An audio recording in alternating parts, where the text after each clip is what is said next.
വന്ദേ മാതരം അടിച്ചേൽപ്പിക്കാനുള്ള നീക്കം ഭരണഘടനാ വിരുദ്ധമാണെന്ന് മുസ്ലിം പണ്ഡിത സംഘടനയായ സമസ്തയുടെ വിദ്യാർത്ഥി വിഭാഗമായ SKSSF. ഭരണഘടനാ അസംബ്ലി ഒഴിവാക്കിയ വരികൾ കൂടി ഉൾക്കൊള്ളിച്ച് നിർബന്ധപൂർവ്വം ആലപിക്കണമെന്ന് ശഠിക്കുന്നത് ജനാധിപത്യ വിരുദ്ധമാണ്.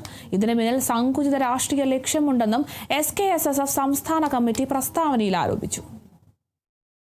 രാജ്യത്തെ മുഴുവൻ വിദ്യാലയങ്ങളിലും പൊതുചടങ്ങുകളിലും ദേശീയ ഗാനത്തോടൊപ്പം തന്നെ ദേശീയ ഗീതമായ വന്ദേ മാതരം മുഴുവനായി ആലപിക്കണമെന്ന് കേന്ദ്ര സർക്കാർ കഴിഞ്ഞ ദിവസമാണ് ഉത്തരവ് പുറത്തിറക്കിയത്.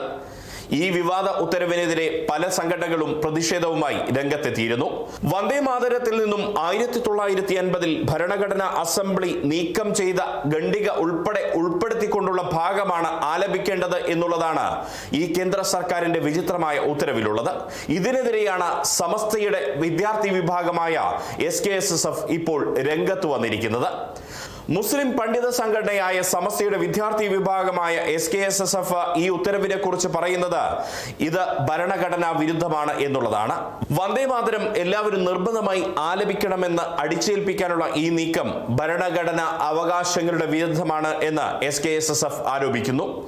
ഒപ്പം തന്നെ ഇത് രാഷ്ട്രീയ ഗൂഢാലോചനയുണ്ട് എന്നുള്ള കാര്യം കൂടി SKSSF ചൂണ്ടിക്കാണിക്കുന്നുണ്ട്. 1950 ഭരണഘടനാ അസംബ്ലി നീക്കം ചെയ്ത ഖണ്ഡികകൾ ഉൾപ്പെടെ ഉൾപ്പെടുത്തിക്കൊണ്ടാണ് വന്ദേ മാതരം വീണ്ടും ആലപിക്കേണ്ടി വരുന്നത് എന്നുള്ളതാണ് ഈ ന്യൂനപക്ഷ സമുദായത്തെ അടക്കം ചൂടിപ്പിച്ചിരിക്കുന്നത്. അതിനെതിരെയാണ് SKSSF ഇപ്പോൾ രംഗത്ത് വന്നിരിക്കുന്നത്.